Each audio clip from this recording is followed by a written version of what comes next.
Well, coming to you from the Toby Family Auditorium at the Commonwealth Club, it's the Week-to-Week Political Roundtable for Monday, August 27th, 2018.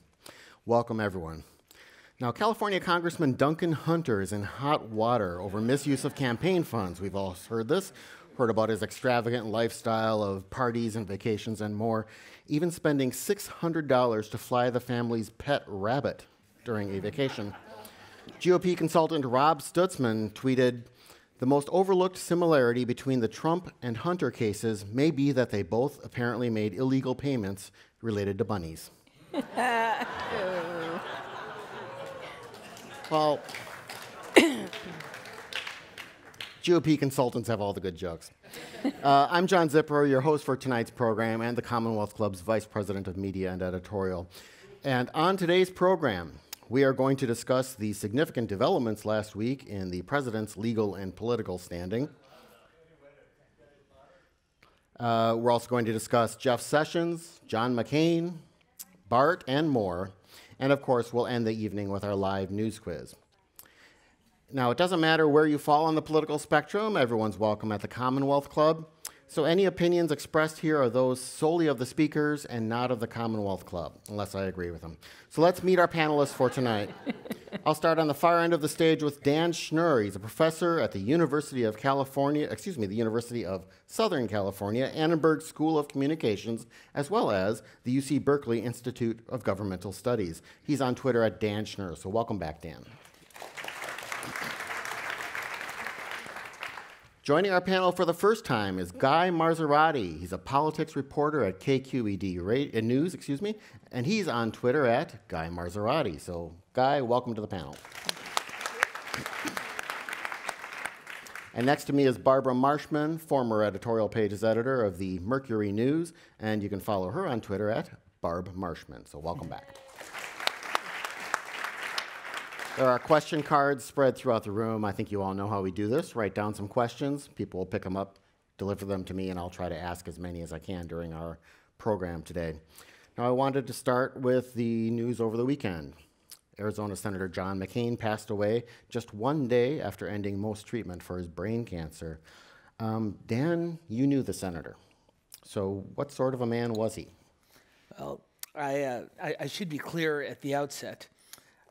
I served as the National Communications Director for Senator McCain's presidential campaign in the year 2000 when he unsuccessfully sought the Republican nomination. And so I should tell you that I knew John McCain for a short time, a long time ago, and I don't want to overstate the extent of that relationship, but clearly he's somebody I hold in very high regard, otherwise I would not have moved across country to work for him. I'd offer you just two quick thoughts on him. One, what struck me when I met with him for the first time about that campaign in the early months of 1999, I was just telling you guys a little bit about it. What struck me about that conversation is how disinterested he seemed in talking about the machinations of a presidential campaign, Iowa, New Hampshire, and the rest of it, and how much he was focused on using that campaign as a platform from which to talk about the need for campaign finance reform. And although the campaign ended up achieving some short-term and intermittent successes along the way, I wouldn't suggest for a moment that he didn't want to be president, that he wasn't running without regard to winning. But it was very clear to me from that first meeting that the primary motivation for his campaign had less to do with him being elected and more to do with building awareness and support for the kind of comprehensive reform that he and Senator Feingold ultimately achieved a couple years later. And the other thing I'd offer, and then we can move on with the conversation,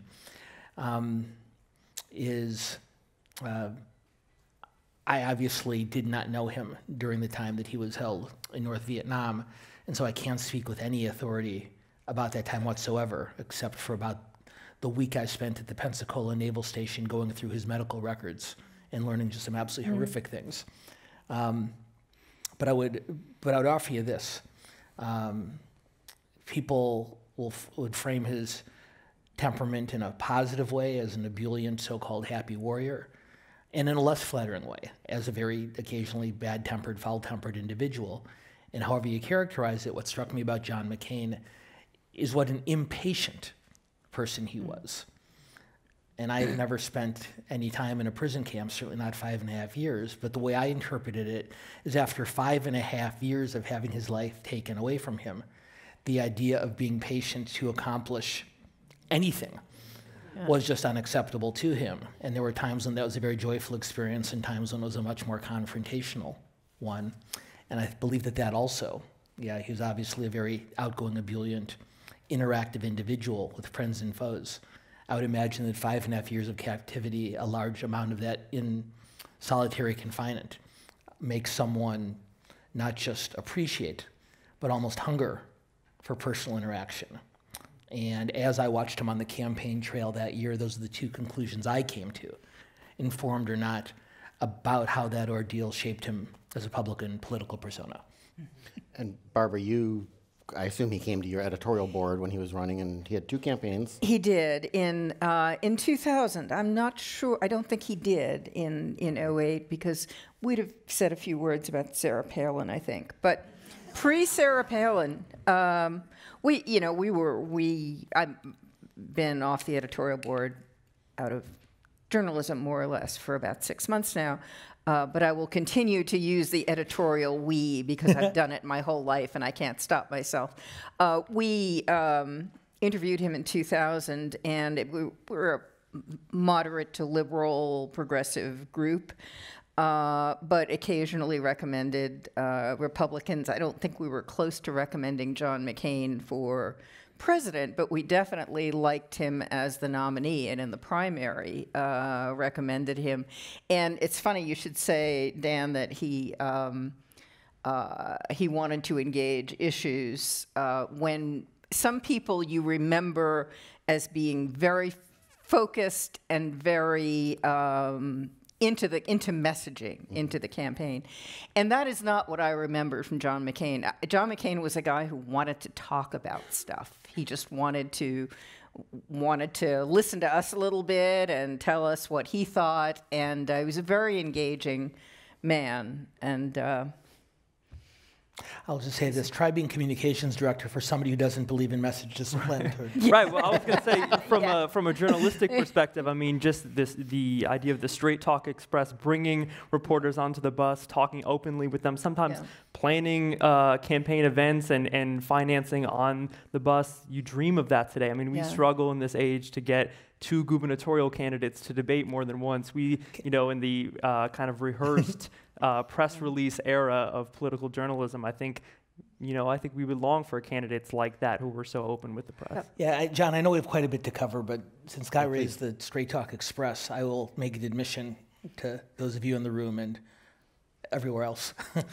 The Straight Talk Express, the campaign bus on which the senator traveled and sat with the press, not on an intermittent basis, but on a nonstop basis, for all day, every day for the entire campaign. I should admit this to you. The Straight Talk Express was an accident. John McCain didn't say, on principle, I want to spend all this time with news media. And we, as his brilliant strategist, didn't say, oh, what an extraordinary opportunity to get our message out in an unconventional way. It happened by accident, and I'll tell you how. For many months, the campaign struggled. When I went to work for him, McCain used to like to joke. He would say, I'm at 3% in the polls with a 5% margin of error.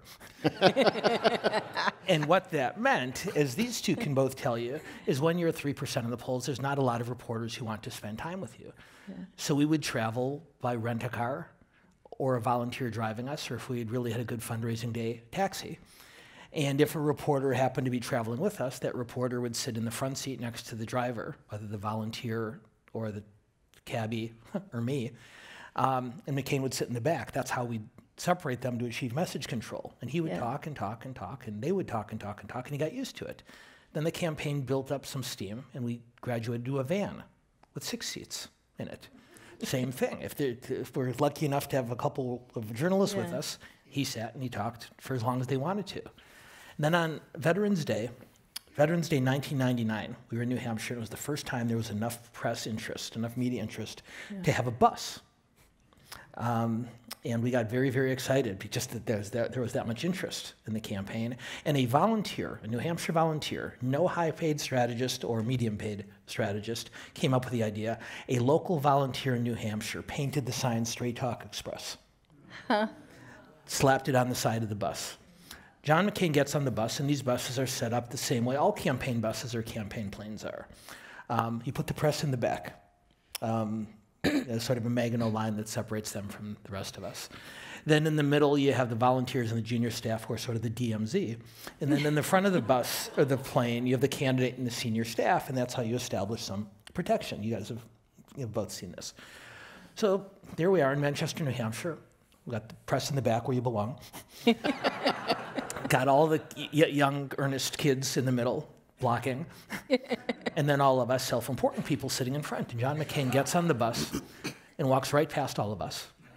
Yeah. Walks past all the earnest young kids and sits down in the back of the bus with the reporter. Your worst nightmare. Yes, exactly. So, and again, not out of a strategy, but this is what he had been doing for the past several months. Right. And all of us in the front of the bus look at each other in panic. And someone says to me, Schnurr, you're the communications guy. Go get him out of there. I'm like, why me? I walk to the back of the bus, and I said, Senator, wouldn't you want to come up front and sit with us, us important people? He says, no. I said, well, why not? And I'll never forget what he said then. He said, because you're boring, Danny. And we thought that he would sit back there for the next hour or so, and then after the next campaign stop, he'd come to the front. Huh? We thought he'd sit back there until lunchtime, and then after noon, he'd come to the front. And we waited for him to come to the front of the bus for the next year, and it just never happened. So that was the Straight Talk Express. That's great. Well, before we exit this, out of his long career, all the things he's done, all the controversies he's been involved in, all the issues he took on, all the things he did like that, what do you think he will be remembered for 10, 20 years from now? Anyone? I think the no ma'am moment in his town hall during the 2008 campaign, stopping a supporter of his who was describing then candidate Obama as an Arab. I think that kind of showed that he viewed these elections as a little more than just his own self-interest, his own campaign. He viewed the larger effect it would have on our democracy. That was a moment that you would, and I guess in 2018, you would think, you wouldn't think of many candidates who would make that move. So it would stand out to me. Yeah. Anyone? The Obamacare vote, certainly for me, will stand out as a principled moment. But I agree that Obama incident was. And John, briefly, I'll offer something a little bit less stark, because those are both two extraordinary moments. Mm-hmm. Look, politics doesn't come with on-off switches. It is dimmer switches. These things happen gradually. And the idea that he was the last of the great lions, I think, is a little bit much, because changes in American politics happen gradually. But I do think if you look at his career, whether it was Russ Feingold on campaign finance reform, whether it was Senator Ted Kennedy on healthcare policy, if you go all the way back to the very beginning of his post-captivity political career when he worked as a Navy staffer on Capitol Hill, his mentor was Democratic Senator Scoop Jackson of Washington State. Mm-hmm. And I think if there is something to be taken away from his career, he was not a moderate. He was a very staunch, in some ways very traditional conservative, but who did find ways to work across party lines in a way that is decidedly not the case in American politics today. That's a good point. I think you could say the same thing about Bob Dole. Very partisan Republican conservative, but not only would work across the aisle, believed it was absolutely crucial to the functioning of the Senate. So, and I know we have to move on, but the year after the 2000 campaign, he and Senator Feingold came to the Commonwealth Club. That's right. To campaign on behalf of campaign finance reform. And John and Gloria and their amazing team here were good enough not only to invite me to attend, but to bring my students, my class from the University of California, Berkeley. And while bringing 65 students was a little bit much, about 25 of the students did come not seats, but good seats. And we'd arrange for afterwards for the senator to come by and say hello to them. We'd budgeted about 10 minutes in his schedule for him to come by and introduce himself and say hi. And he came in with Senator Feingold and explained to the students, he said, "You're from Berkeley? I brought Feingold because I thought he could talk some sense into you little Bolsheviks." And the two of them spent, on a time budgeted 10 or 15 minute stop, spent an hour and a half with 25 University of California, Berkeley undergrads, not just to talk to them about campaign finance reform, but to make sure that every young man and every young woman in that room had a chance to ask the question that they wanted to. Wow. Well, on that note, let us go to, I guess, last week when everything happened, and everything happened to Donald Trump. Let's just run down some of these things. Okay, so former campaign chief Paul Manafort was convicted of 8 of 18 charges. Trump's former lawyer Michael Cohen pled guilty to crimes and is cooperating with the prosecution. Immunity was granted to National Enquirer head and, I guess now, former Trump friend David Pecker, as well as the CFO of the Trump Organization. The Trump-endorsing Representative Duncan Hunter, as we already mentioned, he and his wife were charged with campaign spending violations. And to top it all off, economic advisor Larry Kudlow was found to have invited the publisher of White Nationalists to dinner. So, Guy, from all of that, is it possible to pick what was most consequential last week? Well, the litany. I mean, I think politically, I think that Duncan Hunter, the indictment not only hits closest to home here, but I think is actually something Democrats here are, I guess, excited to run on in these close congressional races. We had Nancy Pelosi came by KQED last week and said that she's been advising Democratic candidates not to even mention Trump's name on the campaign trail. Not sure, how great advice that is, but I think it does speak to the fact that adding a sitting Congress member, now the first two to endorse Trump, into this cycle of corruption or painting of corruption that Democrats are hoping to run on, it definitely adds more substance. And also because I think campaign finance charges, it can be a very murky area, as we talked about with the Michael Cohen plea. But when you look at the Duncan Hunter indictment, it's not. I think the only thing fuzzy about that is maybe the rabbit he was flying around the country. These are really the indictment lists from head to toe everything him and his wife were spending campaign contributions on. So I think if Democrats want to run on corruption as an issue, cleaning up Washington, and B, don't want to tie everything back to Trump, the Duncan Hunter indictment plays perfectly into that. Barbara, what about you? What do you think? Was this as unusual a week as it seemed, or was this just... Oh, it was a very unusual week. But an awful lot of it was the potential of it all. The people that we learned were going to be or are talking with Mueller. The Manafort conviction was significant since the lead juror came out and said only one person kept them from convicting on all counts. At the same time, I was surprised. Saturday evening, we spent with some old friends. For Joanne Jacobs, some of you may have read when she was a columnist at the Mercury News. And she, of course, is not a Trump person.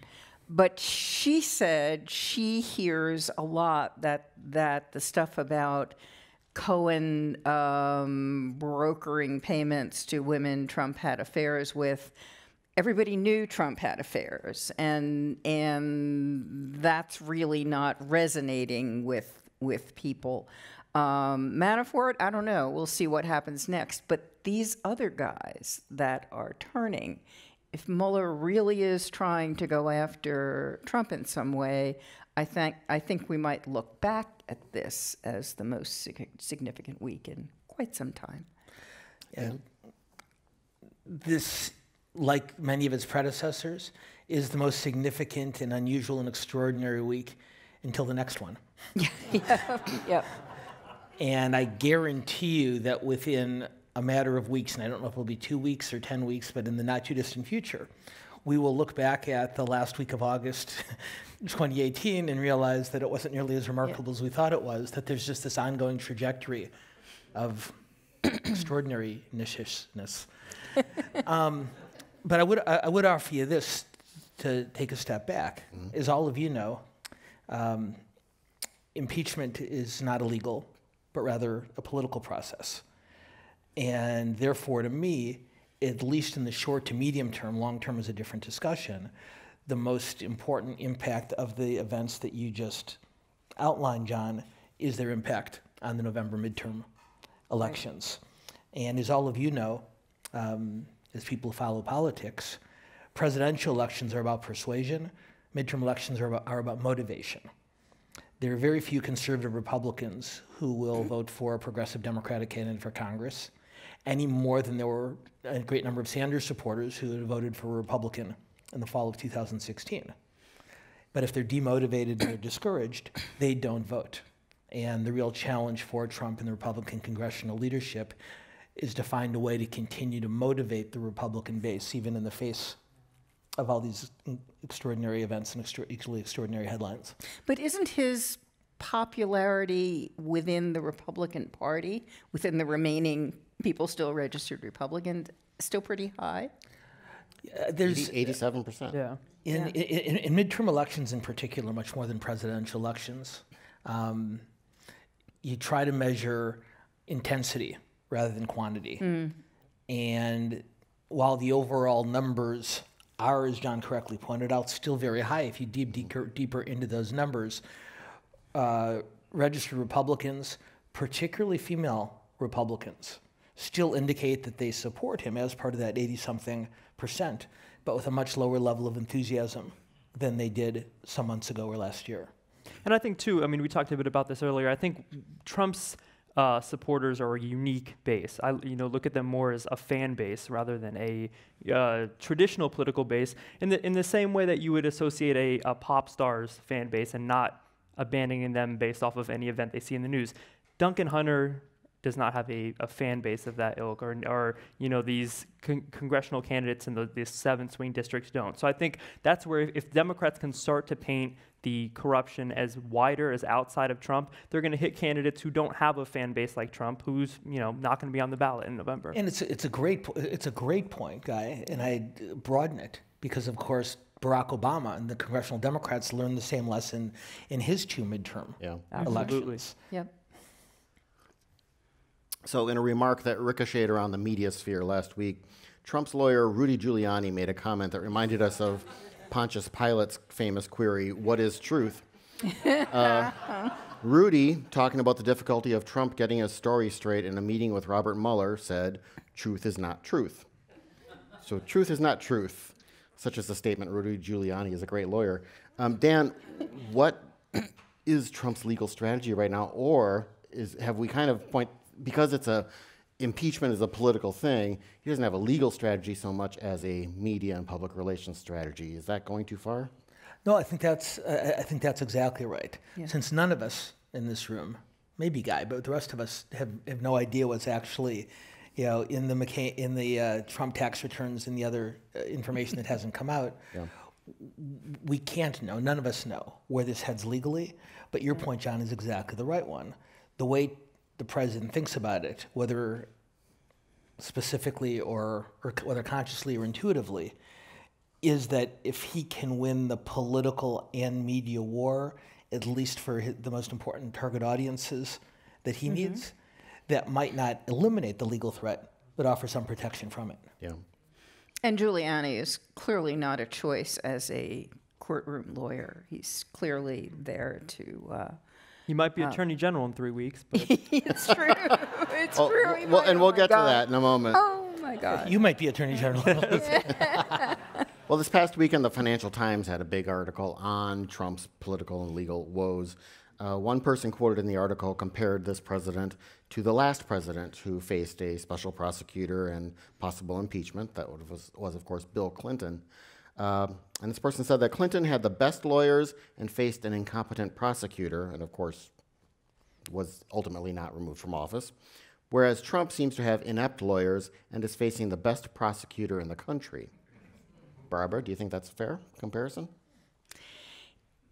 I think it is. I mean, Mueller really seems to be extraordinary, but if the move to get rid of, I mean, who would have thought 6 months ago that Jeff Sessions would be our hero, standing between?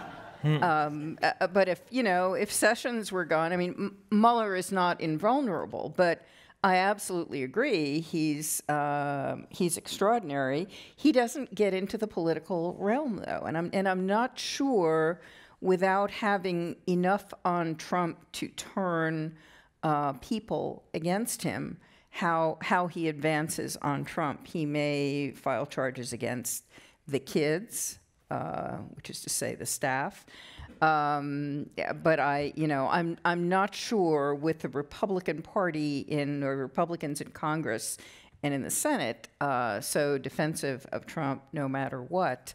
I do wonder how far Mueller can get. I think that's a great point, Barbara. When Mueller first let it be known that he did not believe that indicting a sitting president of the United States was appropriate, the way I interpreted that is, I will indict every single other person with even the slightest bit of involvement, except for the president. But that's But I think it's interesting too that the last impeachment proceedings are recent enough that you have many, and this is actually, I think, a danger for Democrats running on this issue. You have so many Democrats, starting with, the possible House Judiciary Chairman, Gerald Nadler, on record in the late 90s talking about how, covering up a sex crime should not be grounds for impeachment. Those are going to be the same Democrats who, if they take back the House, would be in charge of running an impeachment proceeding. So I think that's the danger politically in pushing the impeachment issue as the top issue of the midterms. But I think Russia has to be the issue for impeachment. I mean, it's true. Everyone knew about Trump and any woman he could get his hands on, I guess. So I don't think that. I don't think they'd ever pull that again, especially since Clinton ultimately was not removed from office. Yeah, and I would just add to that to make this very, very, very not fearless prediction. That because Mueller is pursuing a legal project, and because impeachment, as we talked about earlier, is a political one, I would predict that regardless of what the investigation finds, under a Democratic House, Donald Trump will be impeached. Yeah. And regardless of what the investigation finds or doesn't find, under a Republican House, he will not. Yeah. And a Senate that does not have an overwhelming number of Democrats in it, even if they do somehow capture the majority, which is not likely, will not convict. Kind of brings the question, someone who in the audience writes, in the age of immediate gratification, it's difficult to communicate the significance of the incremental progress in Mueller's investigation to young people. How would you frame the importance of these developments to those who don't believe Trump will face any consequences for his action? They want something now.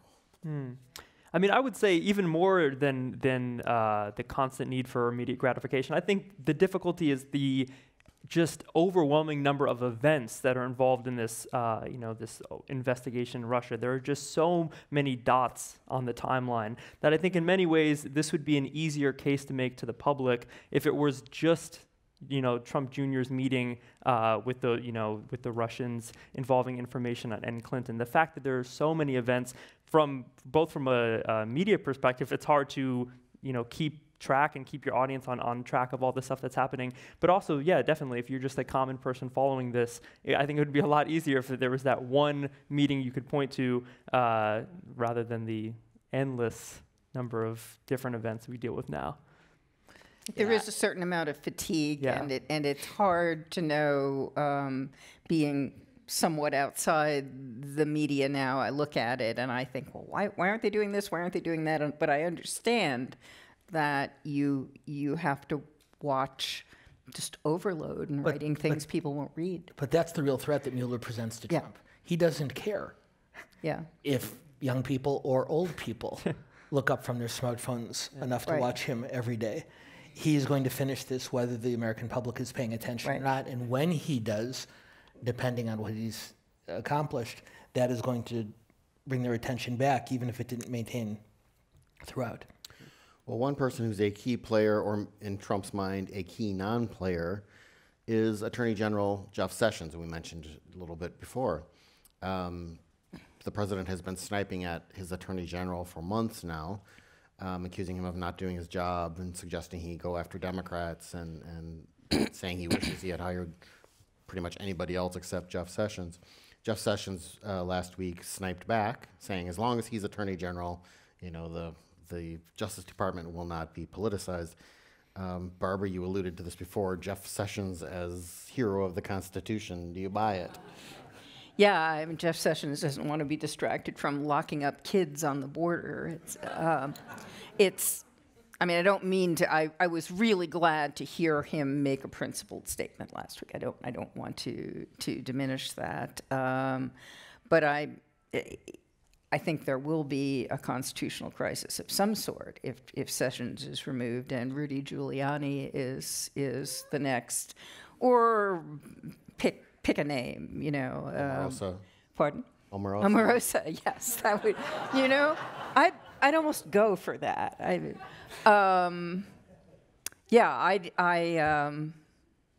don't know where that goes. I'm very disoriented now by having to admire Jeff Sessions. I mean, I think it says something that the statement, the authoritative statement that we saw from Jeff Sessions was basically, I became Attorney General on the day I was sworn in. It was like, okay, that's whatever you need to put out there. Yeah. But I do think that the Sessions is just the perfect example of why, for Trump, everything is personal. I mean, when you look at Sessions' actual record of being the lock him up and throw away the key Attorney General that I think Trump would have wanted for the position, halted sentencing reform in the Senate this year. He brought back civil asset forfeiture. He, also halted the reform of phasing out of private prisons on the federal level. I mean, he's checked all the boxes except for the most important one, which is remaining loyal to the president and protecting the president. So, I think he's almost the ultimate example of, for Trump, really all you need to do is take care of the personal stuff and not the policy stuff. Right. I think Paul Ryan made the right point on a related matter a week or two ago in the New York Times Magazine profile they did on him. He, the president, is trolling us. He's trolling the voters, but more importantly, he's trolling the news media. And it gets back to the point that you guys were making about so much news happening on so many fronts. He knows, and he's very good because he grew up professionally, Trump did, in the maelstrom of the New York media market. Howard Stern and New York One and Page Six. I mean, that is a really venal environment in which to compete for attention. And I don't think he knows what he's going to do with Jeff Sessions, either before or after the midterms. But I think he knows that talking aloud about it sucks up enough of the news hole and the public attention that allows other things that might be more deserving of our attention to go unnoticed or less noticed. So top Republican senators such as Lindsey Graham and others are talking openly about Jeff Sessions being replaced after the midterm. Lindsey Graham apparently even saying basically it wouldn't be the worst thing in the world. And naturally, that leads people to wonder, would Mueller be fired by whoever replaces him? There was talk last week that Democrats in Congress have concocted an emergency action plan in case Mueller is fired. Now, as with most Democratic Party secret plans, it was promptly leaked to the press and widely discussed. But the plan apparently involves trying to get Mitch McConnell to help them. Good luck. And going to those Republican members of Congress who have been saying privately they're upset with what Trump is doing and seeing if they can get them to come out in the open and not quite sure do what at that point. Did they leak out a plan B? Plan B was to issue some really tough press releases and to start a Facebook meme that would be insulting. Are we, if Sessions is fired, but if Mueller is fired, are we headed very quickly to a constitutional crisis, or do we muddle through to something else? Yeah, and I think it is important to draw a distinction because I think the point was made a few moments ago that a Sessions firing would be a constitutional crisis, and it would not. Attorney generals have been fired before, and they've been fired again, and regardless if you agree or disagree with the reasoning for it, that's happened before. The Saturday Night Massacre was a horror show, but it was not a constitutional crisis because the government continued to function. A firing of Mueller, I think, on the other hand, crosses that threshold.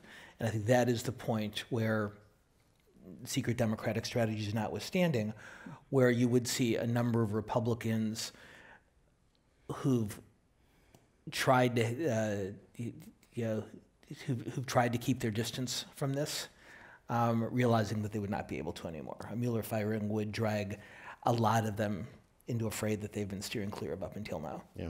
Yeah, and my assumption in saying that Sessions firing would precipitate a crisis is that that would be the next thing. I mean, there would be no reason to appoint another attorney general unless that person were going to stop the Mueller investigation. Well, before we move on to the next topic, I like the fact that someone in the audience is thinking positively, and they say, maybe something positive. The significant progress today with Mexico and NAFTA. So President Trump announced with the Mexican president on the phone that they had a breakthrough in negotiations. There was a new agreement they're going to have with we are going to have with Mexico. He's not going to call it NAFTA, and he's looking forward to perhaps Canada joining this new thing. But I'll be honest, I didn't think they would get any breakthrough with Mexico or Canada. I thought both of those countries would probably try to stretch out the negotiations as long as possible and do it with President Pence or someone like that. Was anyone surprised by this announcement? I mean, I love that he called it the largest trade deal of all time, which is fascinating when you go from 3 countries to 2 countries. Yeah. But I think he understands the optics of this, and especially after a week like this, to come to some agreement, to get some good news out of this. I think, obviously, because this is a renegotiation within NAFTA and not a new trade deal, they're still going to need Canadians to sign on or in some way to join this deal. So I don't think it's necessarily a done deal by any stretch, but it certainly bought him 2.5 hours of positive press.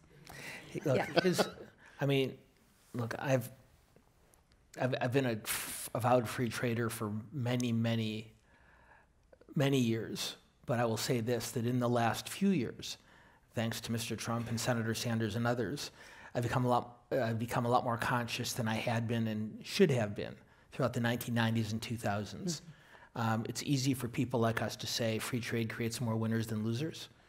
Try to say that's one of the people who suffered as a result of it. And Trump and Sanders in very different ways touched a really profound chord with those voters. That said, agitating at trade deals to build political support is one thing. Destroying trade deals and causing economic devastation is another. And the greatest negative economic impact of the death of many of these trade agreements has been on Donald Trump's political base. And while the agriculture community, while the farmers and factory workers and others have been sticking with him bravely for the reasons the guy was talking about earlier, at a certain point, not just broader economic impact, but economic targeted very specifically at his strongest group of political supporters, is not sustainable. And so while this doesn't get us very far as it relates to Europe or China or any number of other trade challenges, I think at a certain point, he has to realize that wreaking economic havoc on his most loyal supporters is not a sustainable long-term political strategy. Dan, we were trying to be positive. Well, not to pile on, but I just want to say negotiating trade deals country by country is a maelstrom. I mean, you just don't want to go there. I mean, it puts the United States, in a sense, at the center of things, but you will have a nightmare down the road if you try to do it country by country. That's why previous presidents have tried to do larger trade deals. Okay, well, I said that was the last question before we moved on. We have one more. I want to try to have a little bit of, if not equal time, more equal time for some Trump supporters. Someone writes, true or false regarding Trump, Manafort's conviction is irrelevant. False. False. I'll say false because I think not getting a conviction would have been absolute disaster. I think when you look at the the evidence and the accountants that they had lined up testifying in that case, to come away with that without a conviction would have been almost irreparable harm on the part of the investigation. Oh, yeah. I think they had to come away with that. And then, by doing so, you just increase the pressure to have him testify. He still has more trials. They could still retry him on some of the initial offenses. And then, while it wouldn't be as advantageous for Manafort, they could still get a plea deal during the sentencing portion. So I think to keep the train moving forward, it was completely necessary. Well, and the Wall Street Journal apparently is reporting that Manafort and Mueller were in negotiations for a plea deal regarding this next trial that he has coming up next month in Washington, D.C. Mueller apparently wanted more out of it than he was getting, so he didn't agree to something. But A, Manafort's exploring it.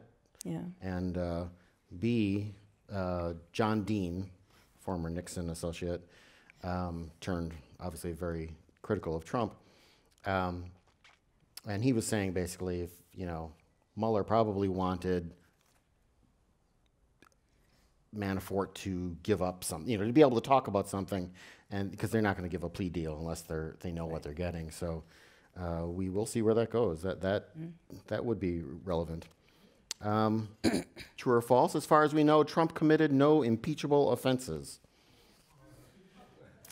Well, It's political. that's up to the It's That'd be up to. Yeah, I think we've already answered that. yeah. Okay. Ask again the day after the midterms. Okay. Well, I did want to talk briefly about election insecurity. California's Secretary of State has told California political parties to be vigilant about hacking in the wake of Democratic candidates Dave Min and Hans Kierstad having their campaigns hacked. Across the country, we've had other candidates, Democratic candidates, who have said they've been targeted, including Senator Claire McCaskill. Guy, can California or local communities deal with this on their own, or does this need federal firepower? Well, I think just on the protection of voting systems, I think California is already moving to fortify our own systems. There was almost $200 million in the budget towards that, but the actual voting systems is just one piece of the entire interference puzzle. I mean, when you talk about the influence of misinformation online, that's a whole nother sphere that's really not being addressed at all. We talked about Senator McCain at the beginning of this program. One of the last pieces of legislation that he really pushed in the Senate was the Honest Ads Act to get more disclosure around online ads. That's moved nowhere in the Senate, and even that is just to disclose ads, to make sure that there's a level playing field between the ads you see on TV and disclosure around that and ads you see online. That doesn't get to making it harder for people to buy ads online internationally and things like that. So I think we are, as a country, barely hitting the iceberg in terms of addressing these larger issues of misinformation and foreign interference. Dan, does Governor Brown have a role in this? Should he be criticized if our systems are hacked? I agree with Guy, but I would draw a distinction here between two types of interference. Interference in the actual systems of voter registration and voting itself and voting tabulation is one thing. Mm-hmm. The propaganda, the communications-based interference, to me, is of great concern, but it's an entirely different matter. It's worth remembering that we communicated with each other before there was an internet, and we tended to spread malicious rumors in order to agitate communities for political advantage. Ben Franklin put out flyers about redcoats eating babies. And the only thing that's changed is the level of the technology and the speed with which the information is disseminated. So I'm not dismissing it, but I think the guy's first point, which is the voting systems themselves, is where the primary focus needs to land. I give Secretary Padilla a great deal of credit. Governor Brown has not been as engaged on that as he perhaps could have. Yeah. Okay. And I think Barbara? there needs to be a federal role in this. This is, California is a big state, relatively rich state, can take this on, but a federally coordinated campaign and research on how to do it, it's really important. And I would just say too, I think, you know, the issue of misinformation, Ben Franklin, those flyers could go probably as far as, you know, he sent his kite. I think the issue today is you have countries all around the world. Russia kind of laid out the playbook, but now we're seeing, you know, Iran recently in the news last week. Facebook came forward with their, you know, attempts at misinformation. The playbook is out there, and so now I think you're just going to see more countries maybe try to tack onto that and get involved in trying to influence our voters that way. On that happy note, let's talk about our next topic. Now, I think most of you who came here in our audience know that our new building is in an area surrounded by a lot of big tech companies. I mean, Google, Autodesk, Salesforce are all around us. Not too far away, of course, Twitter, et cetera.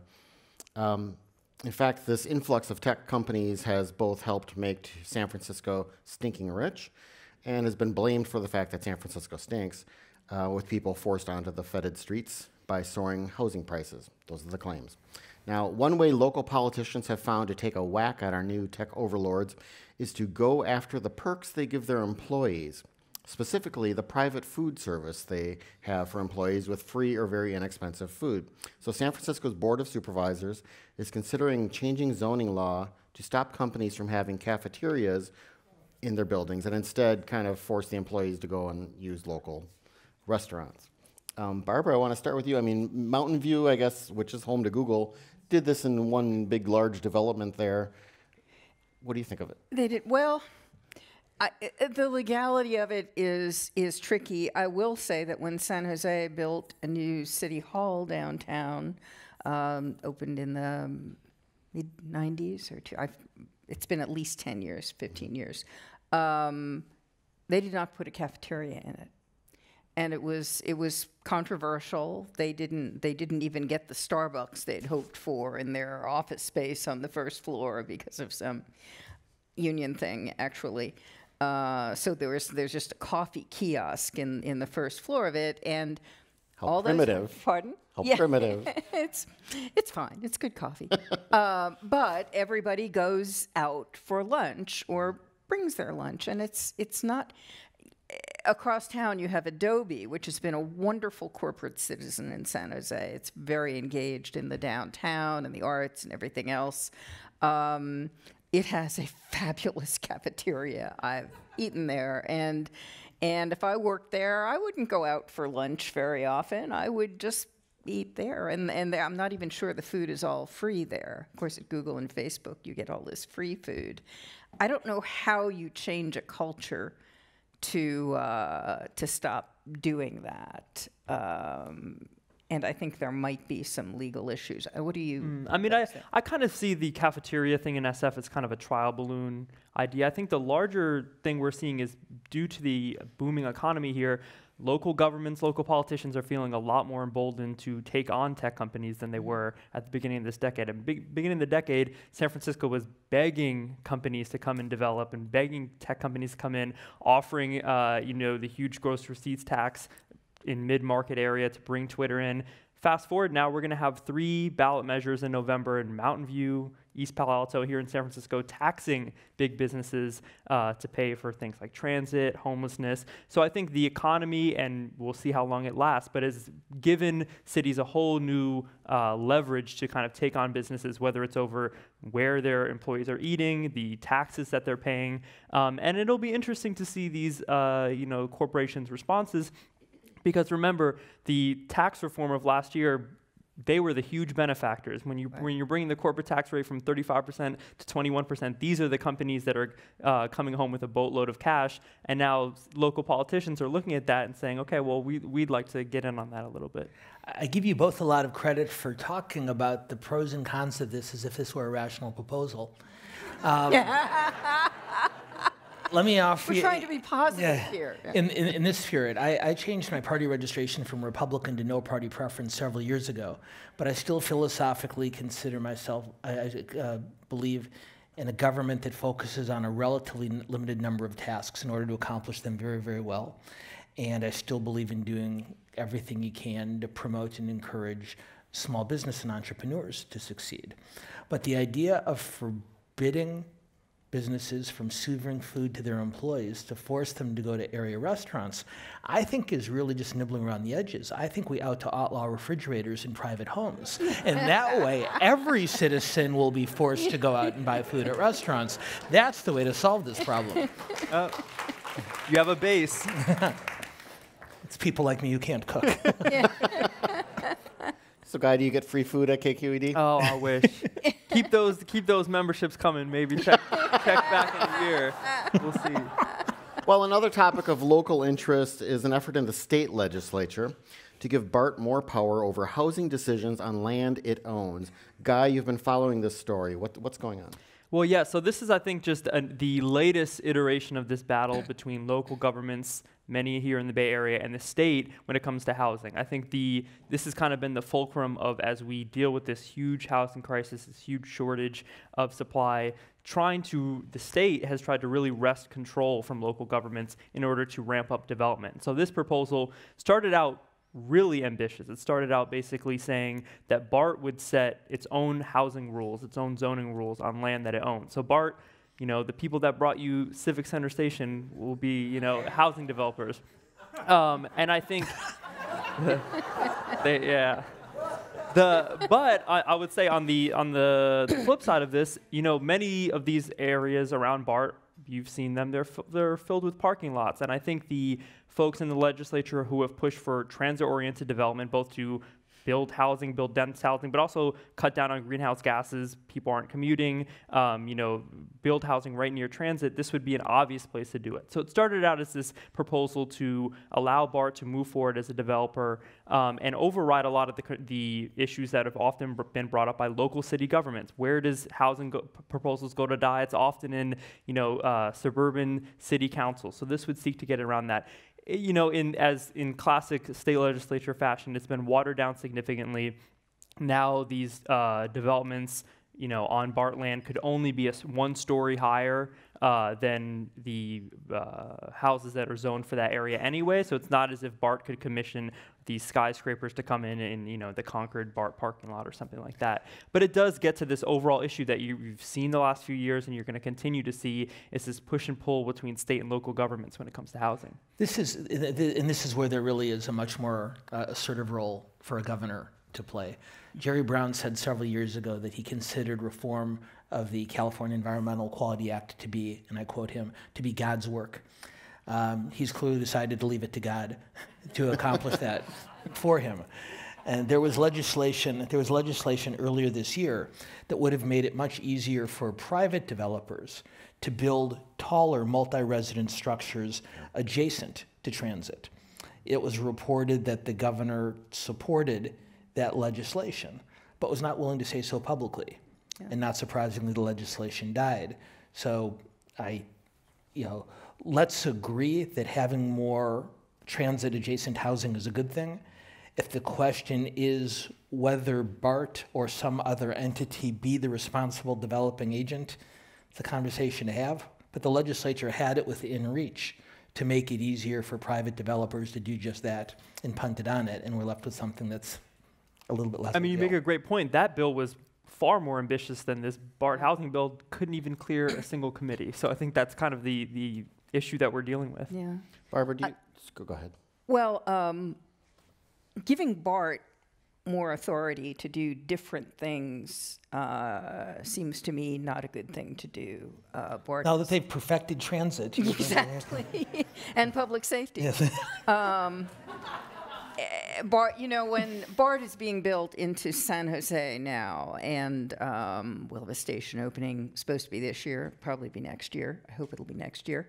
It would go up the East Bay, unfortunately, not directly up here, because San Mateo originally vetoed a BART line down, and don't get me started. San Mateo is always the problem. Yeah, San Mateo is always the problem. Yeah. Nobody thought it was a good idea at the time. It's really sad. Anyway, when the Silicon Valley Leadership Group, when local governments, Valley Transportation Authority got together to try to plan this and to start raising local money for it, it was agreed that the county, Valley Transportation Authority, would build this line BART would not build the line. We would not join the BART system. We would then contract with BART to run the line. And it never would have happened if we had to become part of BART. There's not a high trust level with BART. There's so much design, there's so much importance to design in building this kind of housing, because if you do high density housing badly in an area like this, you know, people just hate it. And if you do it well, you have something like, now it's over the top, but Santana Row in San Jose, very popular place, popular shopping, astronomically expensive housing. It's beautiful. That would be the extreme of well done. It's a very different thing. And I grew up in the East Coast, where you would see the burned out Bronx over time, you know, badly, badly, badly designed public housing, but just horrible brick buildings. And I would worry about BART not getting the design part right. That's actually great, because the question I was literally going to ask was, would this be better received if BART wasn't perceived as being poorly managed, wrong priorities? Oh, absolutely. I think that plays into it a lot. Just, you know, hearing from the senators last week on the floor of the legislature, the opponents brought that up again and again. You know, this is an agency, you know, that we can't trust over labor issues and cleanliness in the stations. Why should we trust them with housing? I think that absolutely plays into it. Yeah. But I will note, you know, opponents have said, well, this is a slippery slope. You start giving BART the authority to do this. BART has a very different role, I think, that's been carved out than, say, VTA. These are still elected members. So you know, if you disagree with what your BART board director is doing, you can Google them first and then, you know, look them up and vote them out. So I would say BART has a different role than something like Metrolink or VTA, but certainly that has come up in the opposition. And thanks to you, probably people who are watching this in other parts of the state are right now Googling Civic Center Station. Just be glad you can't smell through your computer. It's the downside of... Let's get in a couple audience questions before we get to our news quiz. Someone writes about John McCain and says, what do you think his chances would have been if he had named Joe Lieberman as his running mate? Well, it's been reported, of course, that Senator McCain wanted to pick Senator Lieberman as his running mate in 2008, and that he was talked out of it by many of the people who I had worked with 8 years earlier.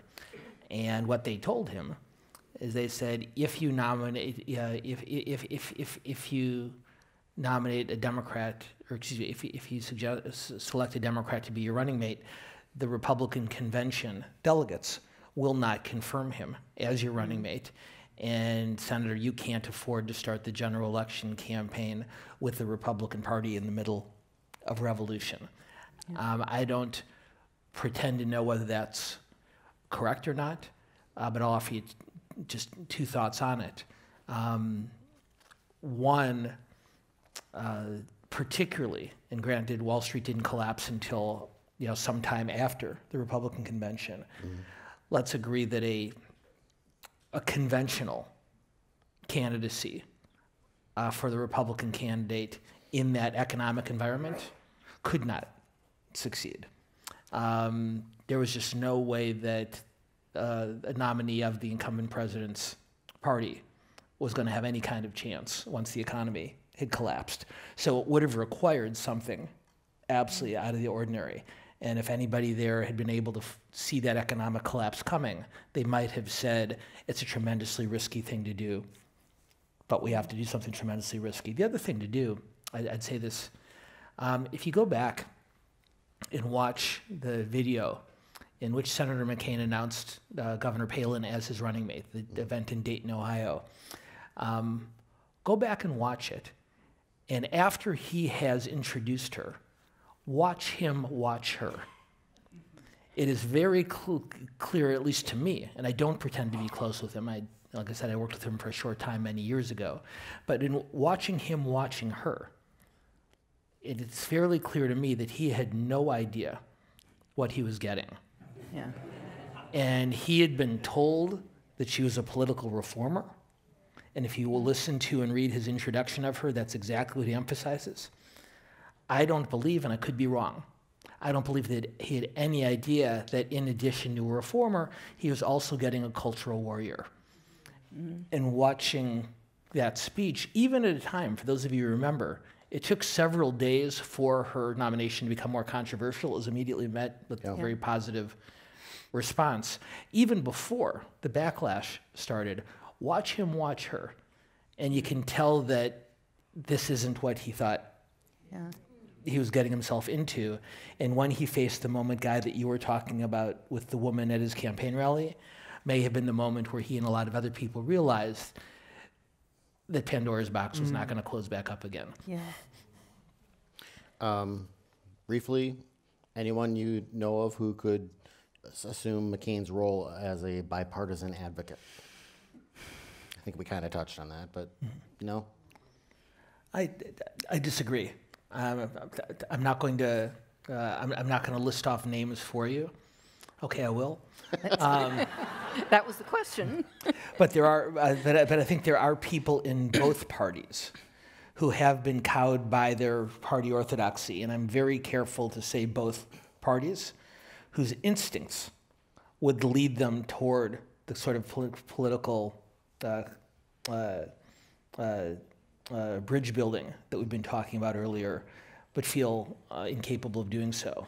I would tell you this: I think if Barack Obama and John Boehner had been locked in a room together at the height of the budget crises of Obama's years, the two of them could have fashioned a very reasonable and rational solution. But neither one of them felt capable of standing up to their own respective party bases.